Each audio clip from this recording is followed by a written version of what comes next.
నేను చంద్రబాబు నాయుడు గారిని సూటిగా ప్రశ్నిస్తా ఉన్నా. అయ్యా, సమగ్ర సర్వే వల్ల భూములు పోతాయని, ల్యాండ్ టైటిలింగ్ యాక్ట్ వల్ల ప్రజల ఆస్తులు కబ్జాకు గురవుతాయని ఒక ప్రచారం చేసి ఒక డ్రామా చేసిన ఈ చంద్రబాబు ఇప్పుడు కేంద్ర ప్రభుత్వంలో భాగస్వామిగా ఉన్న ఈ చంద్రబాబు ఇప్పుడు పూర్తిగా యూటర్న్ ఎందుకు తీసుకున్నాడయ్యా అని అడుగుతా ఉన్నా.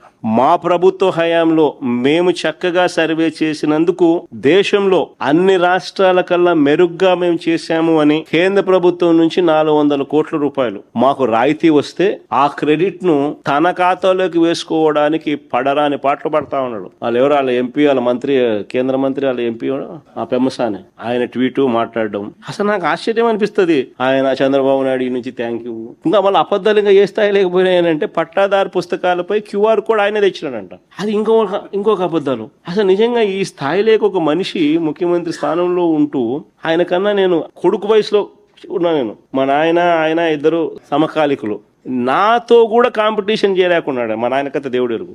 నేను చేసిన దానికి కూడా క్రెడిట్ కూడా ఆయనే తీసుకోవాలని అనేది పాకులాడుతూ ఉంటే ఈ మనిషి ఏమనుకోవాలి? ఈ మనిషి అసలు రీసర్వేలో ఏపీ ప్లాటినం గ్రేడింగ్ ను సాధించింది అని కేంద్ర ప్రభుత్వం డిసెంబర్ 20, 2023లో పార్లమెంట్ లో అడిగిన ప్రశ్నకు సమాధానంగా 168 districts of states of which AP is part have completed 99% and above of the work on 6 components. వాళ్ళు పొందుపరిచిన రిప్లై